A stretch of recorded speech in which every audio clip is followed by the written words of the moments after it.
ఉపయోగం లేని గానం పాడుకుంటూ ఉండమని నన్ను శపించాడు. నేను సంచార వృక్షంగా మారిపోయాను. అయితే నేను పదే పదే బతిమలాడితే ఇంద్రుడు నాకు ఏదైనా ఒక మహత్కార్యానికి ఉపయోగపడినప్పుడు నాకు ఈ జన్మ నుంచి విముక్తి వస్తుందని చెప్పాడు. ఎంతమందో ఋషుల్ని మహర్షుల్ని అన్ని చోట్లకి తిప్పాను. కొంతమంది కన్యలని వాళ్ళని ప్రాణాలు కాపాడే పరిధి చేస్తున్నందుకు ఒక మానవుడికి ఉపయోగపడితే నాకు ఇది విముక్తి వస్తుందన్నారు. నాకు ముక్తి వచ్చేసింది నాయన, చాలా సంతోషం, మీ పని అయిపోతుంది అని చెప్పేసరికల్లా వీళ్ళు పదే పదే దండాలు పెట్టారు. నువ్వు ఇంత దూరం తీసుకొచ్చావు కాబట్టి మేము వచ్చామమ్మా అంటే, నువ్వు ఎప్పుడో మీ పని ఎంత అయ్యాక ఒక వరం ఇస్తాను, కావాలంటే కోరుకోమని. అయితే సరిపడు అన్నాడు, అమ్మ నా వాడికి ఒక వరం, నాకు ఒక వరం, 2 వరాలు ఇవ్వాలంటే ఆవిడకి నవ్వింది. అలాగే తెలివిగల వాళ్ళు మీరిద్దరికీ చేరుకో వరము ఇస్తాను, ఒకసారి మీ కోరిక తీరుస్తా అని చెప్పి మాయమైపోయింది. సంచార వృక్షం ఎక్కి వెళ్ళారు. జయకాంతుడు శరభుడు ఇద్దరు దిగారు. దిగితే అదంతా ఒక నిరాభగా ఉంది, ఏదో ఉన్నట్టే ఉంది, ఏమిటో కనపడదు. అప్పుడు వీళ్ళు అద్దం తీశారు. వీళ్ళ దగ్గర దర్పణం ఉంది. ఆ దర్పణంలో చూశారు. ఓ దర్పణ మిత్రుడా మాకు చెప్పు, ఎక్కడుంది భేతాళ మోహిని కోట అంటే అందులో చూస్తే ఎదురుగుండా ఉన్నది కోటే, బ్రహ్మాండమైంది, పెద్ద తలుపు. సరే, ఇప్పుడు భేతాళ మోహిని ఏం చేస్తోంది అది కూడా చూశారు. ఆ భేతాళ మోహిని నగరం లోపల ఏం కనపడుతోందంటే చుట్టూతా బోల్డ్ అంతమంది అందగత్తెలు నుంచుని ఉన్నారు. ఒక మహాద్భుత సౌందర్యవతి, మంచి పరాక్రమశాలిగా ఉన్న ఒక అమ్మాయి, రాక్షస మొహంతో పిశాచంలాగా ఉన్నటువంటి వికృత రూపంతో ఉన్న ఒక యోధురాలు, ఇద్దరు కత్తి యుద్ధం చేస్తున్నారు. అబ్బో సూపరు. మిగిలిన వాళ్ళంతా చుట్టూతో ఉన్న వాళ్ళంతా ఆసక్తిగా చూస్తున్నారు, చప్పట్లు కూడా కొడుతున్నారు మధ్య మధ్యలో. చిట్టటి వారికి ఏమైంది, అందంగా ఉన్న అమ్మాయి ఓడిపోయింది, వికృత రూపిణిగా ఉన్న యోధురాలు గెలిచింది. అప్పుడు ఆవిడేమంది, శభాష్ రాగలత, ఓడిపోయినా కూడా నీ ఖడ్గచాలన విద్య చాలా గొప్పది, నువ్వు చాలా చేసావు, నువ్వు చాలా బాగా ఫైట్ చేసావు అంటోంది. అప్పుడు ఈ అమ్మాయి ఏమంటుంది, అందాల రాణి మీ శక్తి ముందు నేనెంత అంటోంది. ఇది అందాల రాణి ఎవరు, ఓడిపోయిందే నిజానికి అందాల రాణి, కానీ దాన్ని పొగుడుతున్నారు, కానీ దాన్ని అందాల రాణి అంటున్నారు. చుట్టూతో ఉన్న వాళ్ళంతా చప్పట్లు కొట్టారు. ఆవిడ చకచకా నడుచుకుంటూ వెళ్ళిపోతుంది. ఇది అర్థం కాల. ఈ అమ్మాయి ఈవిడ భేతాళ మోహిని అనుకుందాం, ఎవరు వికృత రూపంగా ఉన్నది భేతాళ మోహిని, రాగలత అంది అంటే అందగత్తిగా ఉన్నది రాగలత, మనం ఇంతకు ముందు చూసినటువంటి రాజా రాకుమార్తె అయి ఉండాలి. ఫైట్ చేస్తున్నారు. మిగిలిన వాళ్ళంతా ఇప్పుడు బందీలుగా ఉన్న వాళ్ళు ఎత్తుకొచ్చేస్తే ఏడుపు కొట్టు మొహాలతో ఉండాలి, కానీ అవన్నీ ఉత్సాహంగా మంచి మంచి బట్టలు కట్టుకుని శభాష్ చప్పట్లు కొట్టుకుంటూ బాగానే ఉన్నాయి. ఫైటింగులు చూసి ఎంజాయ్ చేస్తారంటే బాగున్నట్టు, అంతేగా. అర్థం కాల. సరే కోట లోపలికి వెళ్దాం ముందు అని చెప్పి చుట్టూతా ప్రయత్నం చేయటం మొదలుపెట్టారు. ఈ కోటలో ఏమున్నాయో చూద్దాం అనుకున్నారు. అన్ని దర్పణంలో ఈ కోటలో ఏమేమి ఉన్నాయంటే, లోపల రాక్షసగణం పిశాచగణం ఉంది, లోపల ఏవో కాపాలిక శక్తులు ఉన్నాయి, లోపల పెద్ద పెద్ద సభాభవనాలు ఎంతో అందంగా అలంకరించినవి, భయమేసేలాంటివి కూడా అన్నీ కనపడుతున్నాయి. ఇప్పుడు ద్వారం ఎట్లా, చుట్టూతా తిరిగారు ఆ కోటకి, ఎక్కడా కనపడలే.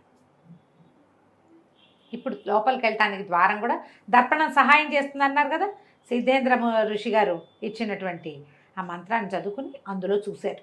ఇందులో ఎట్లా ఈ ద్వారం తీయాలి అంటే, ఆ తలుపు తీయటానికి కూడా ఒక మంత్రం ఉంది. ఏమిటది, అందాల రాణి అపరంజి బొమ్మ భేతాళ మోహిని తలుపు తెరు అనాలి అని అక్కడ ఒక మేట ఉంది, దాన్ని నొక్కాలని ఉంది. సో ఆవిడ సౌందర్యాన్ని పొగడాలి, అంతేగా. అక్కడ దాకా వెళ్ళి అక్కడ నిలబడి వీళ్ళు అందాల రాణి అపరంజి బొమ్మ భేతాళ మోహిని ద్వారం తీయమంటే తలుపు తెరుచుకుంది. కోటకోడలాగానే ఉంది, అది చెబితే కానీ తీయదు. లోపలికి వెళ్తే ఎన్ని రకాల రాక్షస మొహాలు, పిశాచపు మొహాలు, భయంకరమైనటువంటి విగ్రహాలు, నానా భయంకరమైన వ్యవహారాలు ఉన్నాయి. వీళ్ళు అలా ఇలా మొత్తం వీళ్ళు ఏం చేశారు, ముందు చూశారు కదా అద్దంలో అన్ని చోట వీళ్ళకి లోపల తెలుసు, ఏ పక్క నుంచి ఏ పక్కకి వెళ్ళాలో తెలుస్తుంది. ఈ ఆడపిల్లలందరూ ఉన్న వైపుకి వెళ్ళేశారు కదా. ఆ సౌందర్యవతిగా కనపడుతున్నటువంటి రాగలత వీళ్ళని చూడంగానే కత్తి చూసింది ఎవరో నన్ను చూసేసరికి వాళ్ళు వీళ్ళు అన్నారు, చెప్పాడు జయకాంతులు, ఆగండి, మీరు కుండిన రాకుమార్తె కదా, మీ అన్నగారిని నాన్నగారిని కలిసి వస్తున్నాం అని చెప్పేసరికల్లా అమ్మాయింది కాదు, ఇక్కడ పిశాచ మాయలు చాలా ఉన్నాయి, నిజం చెప్పండి మీరు ఎవరు అంటే జేబులోంచి ఆ ఫోటో తీసి చూపించారు. ఈ మాకు బొమ్మ వేసి ఇచ్చారుగా పల్సటి వస్త్రం మీద, ఆ బొమ్మను చూసేసరికి తెలుస్తుంది, ఎందుకంటే అది ఆనందవర్మ చేత్తో వేసింది, వాళ్ళ అన్నయ్య వేసిన బొమ్మ. క్షమించండి, మీరు మమ్మల్ని రక్షించడానికి వచ్చారని తెలీదు, ఇక్కడ చాలా పిశాచ శక్తులు ఉంటాయి, ఎప్పుడు ఏవి ఎలా మమ్మల్ని మోసం చేస్తాయో మాకు తెలీదు, మేమందరం కలిసికట్టుగానే ఉంటున్నాం అని చెప్పి మాట్లాడుకునే లోపల ఈ లోపల ఏమైంది, మళ్ళీ వస్తుంది బేతాళ మోహిని. వస్తుంటే ఈ అమ్మాయి ఒక మంత్రం చదివి వీళ్ళిద్దరిని బొటన వేలంత వ్యక్తులుగా మార్చేసింది. నేల మీద ఉన్నారు. ఆ బేతాళ మోహిని వచ్చింది, ఏదో అటు ఇటు మాట్లాడడానికే వస్తే ఆవిడ ఒక అడుగు ఉంటే వీళ్ళ మీద వేసేస్తుంది. చేపుచ్చుకు లాగింది రాగలత. ఎందుకు రాగలత చేపుచ్చుకు లాగుతున్నావు అని అడిగింది. అడిగితే మీ చేతి బలం ఎంతో చూస్తున్నాను, మీరు చాలా బలశాలి అంటే ఆవిడ ఆహాహా అని ఆనందిస్తూ పోయింది. చక్కగా వెళ్ళిపోతుంది. ఎక్కడికి వెళ్తుందో వెళ్తుంది. వీళ్ళిద్దరూ ఆశ్చర్యపోయారు. మీకు మంత్రాలు ఎట్లా వచ్చండి అంటే, నాకు ఈ ఖడ్గచాలన విద్య చిన్నప్పటి నుంచి వచ్చు. మా అన్న నేను కవల పిల్లలం ఒకేసారి మాకు విద్యలు నేర్పించారు. అన్నయ్య కంటే కూడా నాకు బాగా వచ్చింది. ఈవిడికి బాగా ఖడ్గ విద్య మీద ఆసక్తి. ఈ బేతాళ మోహినికి మమ్మల్ని తీసుకొచ్చింది కానీ మమ్మల్ని ఏమీ ఇబ్బంది పెట్టట్ల. హాయిగా ఉంటుంది, హాయిగా ఉంచుతుంది. ఎప్పటికప్పుడు పోటీలు పెడుతుంది. మాలో మేము సంగీత పోటీలు, డ్యాన్స్ పోటీలు అన్నీ అవుతూ ఉంటాయి. మేమందరం హాయిగా ఉన్నాం. అయితే ఈవిడికి 2 చెలికత్తెలు ఉన్నారు, చెంప గంప. వాళ్ళకి ఈ ఖడ్గ విద్య అంటే ఇష్టం. వాళ్ళు నా దగ్గర ఖడ్గ విద్యలో మెలకువలు నేర్చుకుంటుంటే వాళ్ళ దగ్గర చిన్న చిన్న మంత్రాలు నేను నేర్చుకున్నా. ఆ మంత్రాల వల్ల మిమ్మల్ని చిన్నవాళ్ళుగా చేసేయగలిగాను, మీరు లోపల ఉండండి అని చెప్పి వాళ్ళని ఒక చిన్న రూమ్లో తమకిచ్చిన గదుల్లో ఒక గదిలో ప్రవేశపెట్టి వాళ్ళకి ఆహారం ఏర్పాటు చేసింది. వీళ్ళు మెల్లిగా కోట అంతా తిరిగి ఆను పాను చూడడం మొదలుపెట్టారు. ఈ కోట లోపలికి వెళ్తే ఎంత భయంకరంగా ఉందో, ఇంకా కొన్ని దిగుడు మెట్లున్నాయి. కిందకి వెళ్తే ఉంది పెద్ద విగ్రహం, 20 అడుగులు ఉంటుంది. అది కంకాళ కామిని అనే అమ్మవారి విగ్రహం. ఈవిడ బేతాళ మోహిని, అది కంకాళ కామిని. 2 చేతులతో 2 మానవ కపాలాలు పట్టుకుని ఉన్న పెద్ద విగ్రహం. ఆ విగ్రహం చుట్టూతా 100 దీపాలు ఉన్నాయి. మన గండ దీపం అంటారా, ఈ గండ దీపాలు ఎప్పుడు పెడతారు? ప్రత్యేకంగా ఏదైనా ప్రత్యేకమైన మొక్కు ఉన్నప్పుడు. అవును, చాలా ఉన్నాయి. ఏదైనా గండ దీపం అంటే ఒకటి పెడతారు. 100 ఏమిటి, ఇన్నెందుకున్నాయి, 100 ముందు తెలియలే వీళ్ళకి. ఇన్నెందుకున్నాయని శరభ చుట్టూతా తిరిగి అమ్మవారి చుట్టూతా పెట్టబడి ఉన్నాయి. అవి లెక్క పెట్టమంటే మొత్తం లెక్క పెడితే 100. తనకి ఏమనిపించింది, అమ్మాయిలు ఎంతమంది ఉన్నారు చూద్దాం అనుకున్నాడు. ఇక్కడి నుంచి వచ్చేసారు. వచ్చాక రాగలతను అడిగాడు, మీరు ఎంతమంది ఉన్నారంటే, ఏమోనండి ఎప్పుడు లెక్క పెట్టలేదు, ఒకసారి లెక్క పెట్టండి అన్నాడు. మొత్తం లెక్క పెడితే అందరూ నెంబర్లు చెప్పుకుంటూ వెళ్తే 100 అయ్యారు. అబ్బా. అప్పుడు చెప్పాడు, అక్కడ కంకాళ మోహిని, కంకాళ కామిని విగ్రహం ఒకటి ఉంది, అమ్మవారి విగ్రహం భీకర శక్తిగా ఉంది. అక్కడ బలిచ్చేందుకు ఏర్పాట్లు ఉన్నాయి. 100 గండ దీపాలు పెట్టారు. అంటే ఒక్కొక్క అమ్మాయిని ఒక్కొక్క దీపం రిప్రజెంట్ చేస్తుంది. 100 దీపాలు పూర్తయినాయి.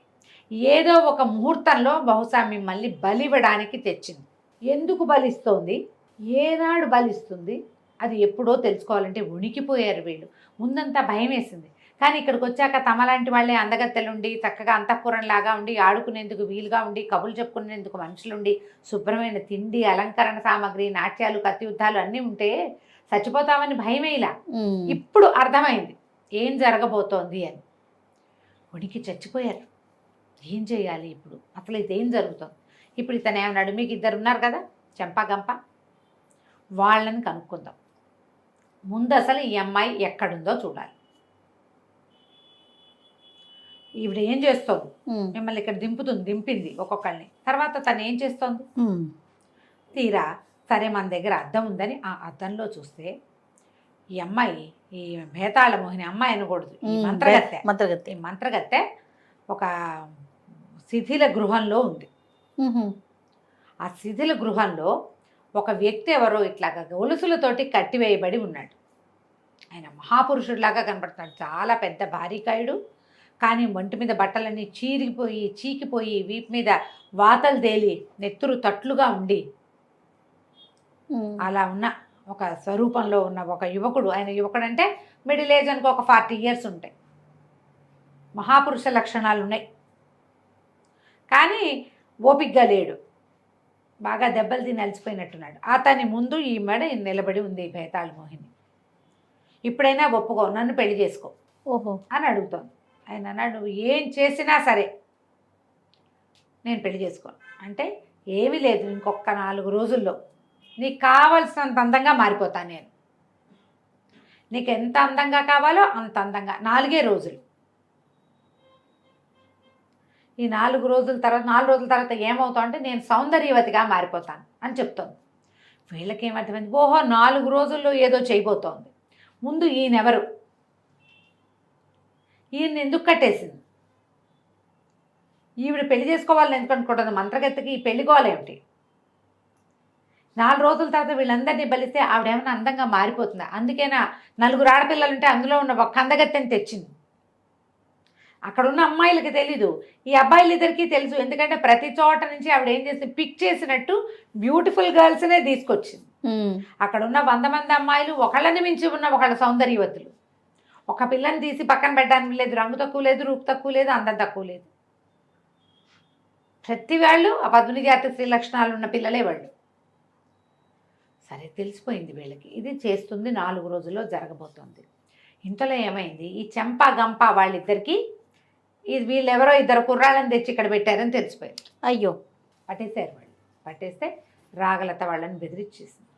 ఈ విషయం కనుక చెప్పారంటే మిమ్మల్ని నాకు అత్తివేటికి అరేస్తాను, చంపేస్తాను మిమ్మల్ని అనేసరికల్ వాళ్ళు అన్నారు, అమ్మ మా తల్లి ఈవిడ యజ్ఞం పూర్తయితే ఎప్పుడో బయటికి పోయి పెళ్ళిళ్ళు చేసుకుందాం అనుకుంటున్నాం, పెళ్లి వయసులు దాటిపోయినాయి, మిమ్మల్ని రక్షించడానికి వచ్చారు కదా, వీళ్ళు మీతో పాటు మమ్మల్ని కూడా తీసుకుపోండి, మరి మమ్మల్ని కూడా రక్షించండి, మేము ఏదో సహాయం చేద్దామని ఆవిడ దగ్గర చేస్తే 15 సంవత్సరాల నుంచి ఈ గోల్లోనే ఉన్నాము, పెళ్లి వయసులు కూడా దాటిపోయినాయి, మేము ఎవరికి చెప్పము, మమ్మల్ని కూడా తీసుకెళ్తామంటే మీకు సహాయం చేస్తామన్నారు. ఇంతకీ యజ్ఞం ఎప్పుడు, ఇంకొక 4 రోజుల్లో బలి కార్యక్రమం జరగబోతుంది. ఏం చేయబోతుంది, ఇతను ఎవరైనా ఒక వ్యక్తి ఉన్నాడంటే మాకు తెలీదు, వాళ్ళకి తెలీదు. అప్పుడు వీళ్ళు ఏం చేశారు, చూపించారు, ఆ అద్దం చూపించాడు జయకాంతుడు. ఈ అద్దంలో ఒక వ్యక్తి కనపడుతున్నాడు. అసలు ఎక్కడుంది ఈ శిథిల గృహం, ఈ శిథిల గృహం ఎక్కడుంది అంటే వీళ్ళకి గుర్తుపట్టలేరు, వీళ్ళకి కోట ఆనుపాతి ఏదో కొంచెమే తెలిసింది. ఆ చెంపా గంప ఏమన్నారంటే ఇది ఇప్పుడు మనం ఉన్న చోటికి వెనక భాగంలో ఉంది, మేము ఎవ్వరం వెళ్ళాం, అక్కడ ఒక రాక్షసుడు కాపలా ఉంటాడు, అక్కడ ఏముందో మాకు తెలియదు, మేము కూడా ఇప్పుడే చూస్తున్నాం, ఆ రాక్షసుడిని సంహరిస్తే కానీ ఆయన్ని తేలేరు. సరే వీళ్ళు ఏమనుకున్నారు, ముందు ఆయన బయటికి తెచ్చి అసలు వీళ్ళ కథ ఏంటో తెలుసుకున్నాక అప్పుడు చూద్దాం అనుకున్నారు. జయకాంతుడు శరభుడు ఆ శిథిల గృహంలో ఉన్నటువంటి మహాపురుషుణ్ణి రక్షించడానికి వెళ్ళారు. ఈ దర్పణంలో ఆ రాజకుమారుణ్ణి, ఒక రాజుగారిని చూశారు కదా వీళ్ళు, ఒక మహావీరుణ్ణి. అప్పుడే వీళ్ళకి తెలిసిపోయింది ఏమిటి, ఈవిడ 4 రోజుల్లో మహాద్భుత సౌందర్యవతిగా ఎలా మారుతుంది అన్న విషయం కూడా ఆయనకి చెప్పింది. ఏమిటి, నేను 100 మంది అందగత్తెల్ని తీసుకొచ్చాను, నేను ఆరాధించే కంకాళ కామిని 100 అందగత్తెల్ని బలిస్తే నన్ను మహాసౌందర్యవతిని చేస్తానంది. 4 రోజుల్లో యాగం ఉంది, 100 మందిని తీసుకొచ్చా, 100 మందిని బలిస్తా, అప్పుడు నేను సౌందర్యవతిగా మారతాను, నువ్వు నన్ను వివాహం చేసుకోవాల్సిందేనని ఆయన్ని బెదిరించింది. ఇప్పుడు ఈయన్ని రక్షించడం ఎట్లా అని చెప్పి వీళ్ళు ఏం చేశారు, ఇద్దరు ఆవిడ కంకాళ కామిని పూజలో ఉండగా ఏమైనారుగా చెంప గంప వీళ్ళిద్దరూ వీళ్ళకి సహాయం చేయడానికి ఒప్పుకున్నారు. ఆవిడ చిలకత్తెలుగా ఉన్న, ఆవిడకి సహాయకారులుగా ఉన్న అమ్మాయిలు ఇద్దరు వీళ్ళకి సహాయం చేయడానికి ఒప్పుకున్నారు. ఆవిడ పూజకి వెళ్తే 3-4 గంటల దాకా రాదు బయటికి. ఆవిడ పూజకి వెళ్ళిపోయిందని పరిగెత్తుకుంటూ వచ్చి చెప్పగానే ఈ అబ్బాయిలు ఇద్దరు జయకాంతుడు శరభుడు వెళ్ళి ఆ మహాపురుషుడిని రక్షించడానికి వెళ్ళారు. వెళ్తే వీళ్ళు లోపలికి అదంతా తెలిసింది వాళ్ళకి, ఆ అద్దంలో ఎలా వెళ్ళాలి అన్నీ చూసుకొని లోపలికి వెళ్తే గొలుసులు వేసి కట్టేస్తున్నాయి. ఆ గొలుసులన్నీ ఊడదీసేసరికల్లా ఒక రాక్షసుడు చండప్రచండులాగా ఉన్నవాడు, మొహం నిండా కళ్ళున్నవాడు వచ్చి మీద పడ్డాడు. ఎంత యుద్ధమో జరిగింది, దుమ్మి. ఈయనకి ఓపిక లేదు ఆ లోపల ఉన్న వ్యక్తికి, అలాగే పడిపోయినాడు. ఆయన్ని శరభుడు బయటికి మోసుకొచ్చాడు. జయకాంతుడేమో రాక్షసుడితో యుద్ధం చేసి చివరికి సిద్ధేంద్ర యోగిని ఆయన్ని తలుచుకుని ఆయన చెప్పిన మంత్రం పునశ్చరణ చేసేసరికి రాక్షసుడిని సంహరించేశాడు. ఆ తలుపులు మళ్ళీ యథాప్రకారంగా మూసేసి ఆయన్ని మోసుకొచ్చి రాగలత వీళ్ళ కోసం గది అరేంజ్ చేసిందిగా అక్కడికి ఆయన్ని తీసుకొచ్చి ఆయన ఒంటి మీద ఉన్న గాయాలన్నిటికీ మందులు రాసి ఆయన కొంచెం ఆహారం ఇచ్చి, అయ్యా ఎవరండి మీరు, ఏమిటి ఇక్కడ ఎందుకున్నారు అని అడిగితే ఆయన కొంచెం ఓపిక వచ్చాక చెప్పాడు, ఇక్కడికి ఎక్కడో ఉన్న సారంగపాండ్య రాజ్యానికి అధిపతిని నేను, నా రాజుని, ఈయన పేరు అశ్వభూపతి రాయలు. ఈ అమ్మాయి ఇప్పుడు భేతాళ మోహినిగా కనపడుతున్నది మోహిని, మా సామ్రాజ్యంలో ఆస్థాన నర్తకి. ఆమెకి నన్ను వివాహం చేసుకుని పట్టపురాణి కావాలని కోరిక, మా ఆస్థానంలోనే ఉండేది, నన్ను పెళ్లి చేసుకోమని చాలా వెంబడబడేది, నేను పెళ్లి చేసుకోలేదు, నాకు భార్య ఉంది, ఏకపత్ని వ్రతుడుగా ఉండాలన్న నియమం ఉంది. ఈమె ఎలాగైనా సరే నన్ను సాధించాలని పెట్టుకుంది. నా అందం నీకు చాలలేదా, నేను ఇంకా అందగత్తెగా మారతానని మొదలుపెట్టింది. నువ్వు ఎంత అందగత్తెగా మారినా నేను నిన్ను పెళ్లి చేసుకోనంటే ఆమె ఆ కోపంతో ఏం చేసింది, కొన్ని క్షుద్ర శక్తుల్ని సాధించింది. క్షుద్ర శక్తితోటైనా తను అనుకున్న పని చేయాలి. మనము ఈ జగన్మోహిని అలాంటి సినిమాల్లో చూస్తాం. ఇలాంటి శక్తులు కలిగిన వాళ్ళకి ఏమంటుందంటే అవతల వాడి ఇష్టం అయిష్టంతో ప్రమేయం లేదు, సాధ్యాసాధ్యాలతో ప్రమేయం లేదు. తమ ఏమనుకున్నారో అది చేయడానికి శక్తులు సాధిస్తారు వాళ్ళు. ఈ శక్తిని సాధించింది. కంకాళ మోహిని అనేటువంటి కంకాళ కామిని అనే ఒక ఉగ్రదేవత ఆరాధన చేసి ఆమె వల్ల ఈవిడ అందంగా ఉండేది. ఇప్పుడు అలా వికృత రూపం వచ్చేసింది.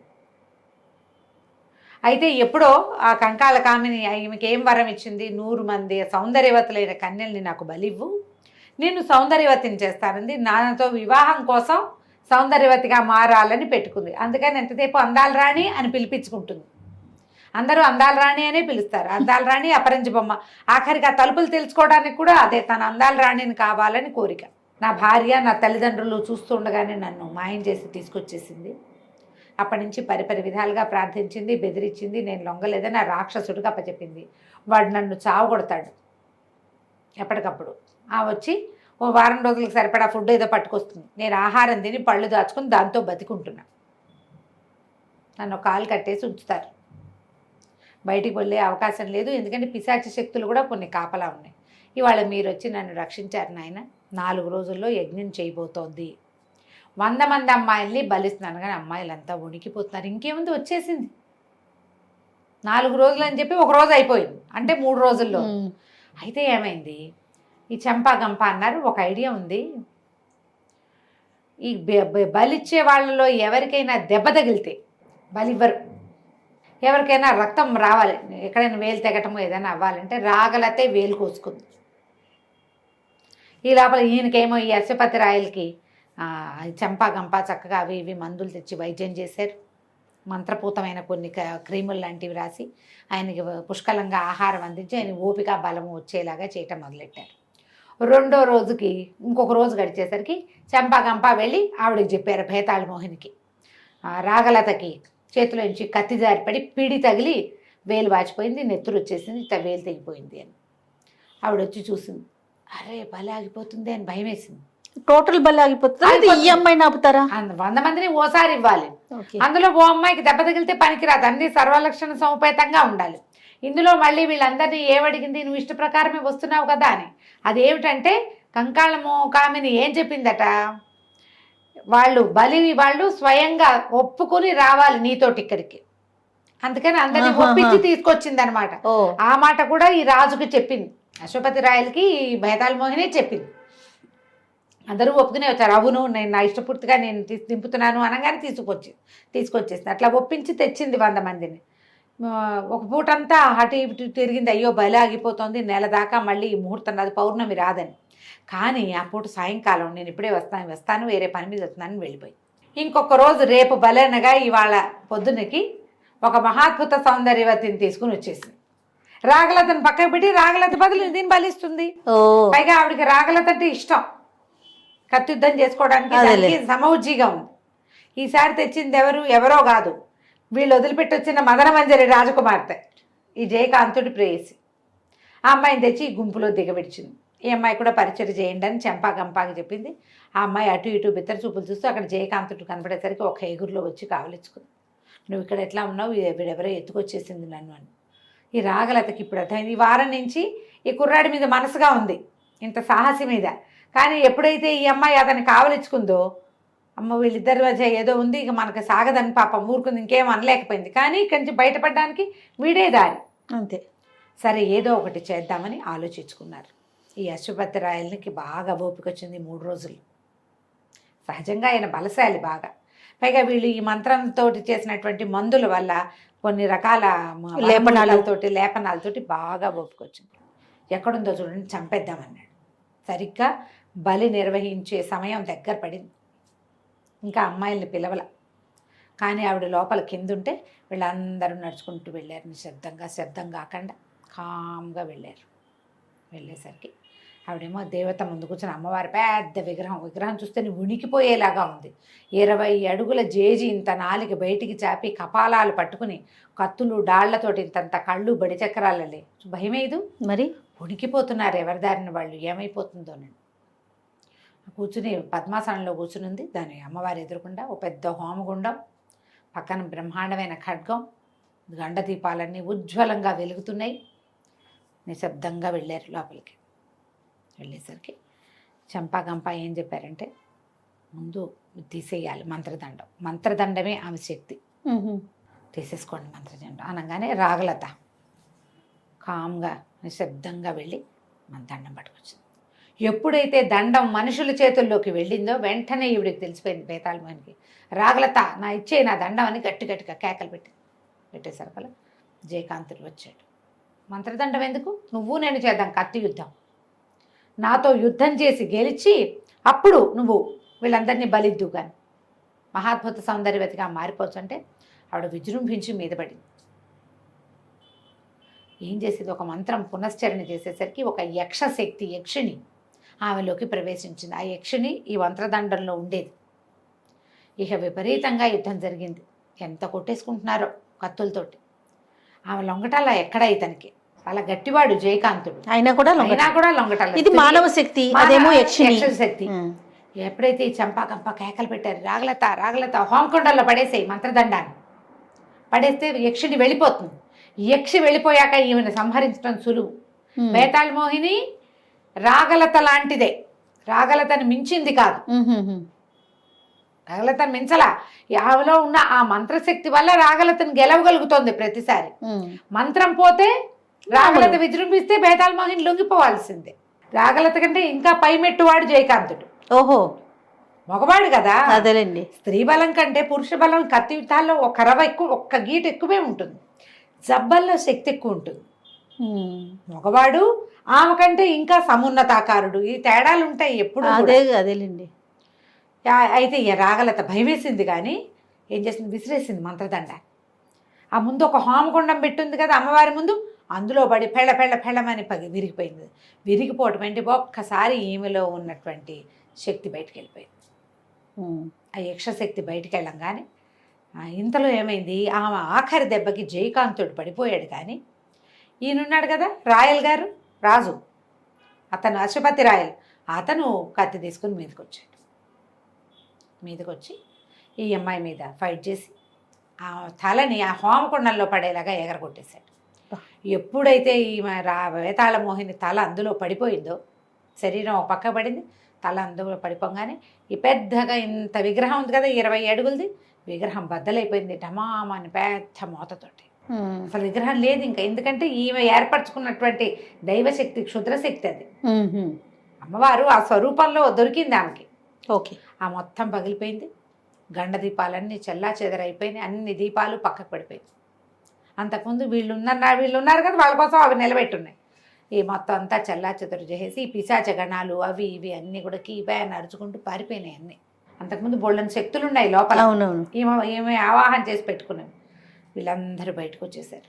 100 మంది అమ్మాయిలు, చంపాగంప, అశ్వపతి రాయలు రాజుగారు, తర్వాత ఏమో జయకాంతుడు, శరభుడు బయటకు వచ్చి ఇతను అప్పుడు ప్రార్థించాడు. ఎవరిని, ఇంతకుముందు విద్యాధర కన్య ఒక ఆవిడ వీళ్ళకి సహాయం చేసింది సంచార వృక్ష రూపంలో. ఆమెను ప్రార్థిస్తే ఆమె ఒక పరి వస్తాను అని చెప్పింది కదా, వచ్చింది. రాగానే అమ్మ మమ్మల్ని అందరినీ అవంతి రాజ్యానికి చేర్చు అనగానే ఆమె ఏం చేసింది, ఒక పుష్పక విమానాన్ని ఇచ్చిందట. ఒకళ్ళ తర్వాత ఒకళ్ళు ఎక్కుతుంటే వాళ్ళని మనుషుల్ని బట్టి విమానం పెద్దదవుతూ పెద్ద విమానం 100 మంది పట్టాలి కదా, అందులో మనుషులు ఎక్కిన కొద్దీ పెరుగుతుంది. ఆ విమానంలో ఎక్కి వీళ్ళందరూ అవంతి రాజ్యానికి వచ్చారు. వచ్చిన తర్వాత ఇక్కడి నుంచి అందరినీ డిస్పర్స్ చేశారనమాట. ఈ రాజ్యంలో చుట్టుపక్కల గ్రామాల పిల్లలందరినీ ఈ లోపలే వార్తలు వెళ్ళిపోయిన ఎవరో వస్తున్నారు, ఆకాశంలో ఏదో వస్తుందని, ఇదేనేమో అని అనుకున్నారు. అందరూ అమ్మాయిలు చేరంగానే వాళ్ళందరికీ చక్కగా ఉంచి ఎవరి రాజ్యానికి ఎవరి ఊళ్ళకి వాళ్ళని పంపించారు. రాగలతని తీసుకొచ్చి అప్పచెప్పాడు. కానీ వాళ్ళు మా అమ్మాయిని నీకు ఇచ్చి పెళ్లి చేస్తామన్నారు. మదన్ మంజరి ఎలాగో వివాహానికి సిద్ధంగానే ఉంది. ఈయన ముందే ఒప్పుకున్నాడు కదా. తర్వాత ఈ మొత్తం అందరినీ డిస్పర్స్ చేసి ఎవరి రాజ్యాలకు వాళ్ళని పంపించి ఆ రాజ్యానికి అందరికీ ఉత్తరాలు రాసి మావాడే ఇలా వెళ్ళి తీసుకొచ్చాడని అని చెప్పి తమ కథలన్నీ చెప్పుకుని మెల్లిగా ఇదంతా అందరూ డిస్పర్స్ అయ్యే సమయానికి వివాహం నిశ్చయం చేసుకున్నారు. వాళ్ళు వీళ్ళు అంతా రావాలి కదా, ఎవరిళ్ళకి వాళ్ళు వెళ్ళిపోయిన తర్వాత మళ్ళీ వివాహ ముహూర్తం నిశ్చయించాక మళ్ళీ ఉత్తరాలు రాస్తే ఈ 100 కన్యకలు, 100 లేరుగా 99 మంది అమ్మాయిలు వచ్చి ఈ వివాహానికి హాజరయ్యారు. ఇద్దరు అమ్మాయిల్ని, రాగలతని, మదన మంజరిని జయకాంతుడు పెళ్లి చేసుకున్నాడు. ఈ లోపల వాళ్ళు ఏం చేశారంటే, ఈ వీళ్ళు బ్రహ్మపురం నుంచి వచ్చానని చెప్పారు కదా, అక్కడికి కబురు చేసి వాళ్ళ అమ్మా నాన్నని తీసుకొచ్చేసారు ఇక్కడికి. ముందే మదన మంజరే చెప్పింది, నువ్వు ఎప్పటికీ రాలేదు, భయపడి మీ అమ్మా నాన్నని పిలిపించాము అని చెప్పింది అతనికి. వాళ్ళు కుటుంబాలు అందరూ వచ్చారు, ఆ ఊరు జనం అంతా వచ్చారు. మా ఊరువాడు రాకుమారుడు రాజుగారు అల్లుడైపోతున్నాడని చక్కగా వివాహం చేసుకున్నారు. ఈ 99 మంది అమ్మాయిల్లో ఒక రాజకుమార్తెను ప్రేమించాడు శరభుడు, సుభద్రాపురపు రాజకుమార్తెను.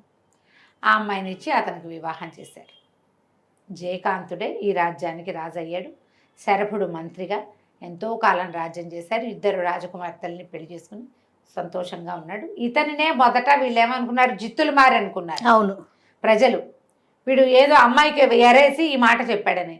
కానీ వాడు జిత్తులు మారి కాదు. ఈ ప్రతి వాళ్ళు వేరే వేరే వేషాలతో ఆడపిల్లలకి కనపడి నీ ఇష్టం మీదే నువ్వు నాతో వస్తున్నావు అని చెప్పి మిమ్మల్ని సంతోషంగా ఉంచుతానని వాళ్ళని సంతోషంగా ఉంచి చివరికి బలి ఇవ్వడానికి వాళ్ళని ఆనందంగా ఉంచిన బేతాళ మోహినే ఇక్కడ జిత్తులు మారి కథలో. కథ కంచికి మనం ఇంటికి. చాలా బాగుందండి. అడపా చిరంజీవి గారి కథలన్నీ బాగుంటాయి. క్లాసిక్ బుక్స్లో ఈ పుస్తకాలు దొరుకుతాయి మనకి. మీరు పుస్తకాల కోసం ట్రై చేయండి, స్వయంగా చదివి మరింతగా ఈ కథల్ని ఎంజాయ్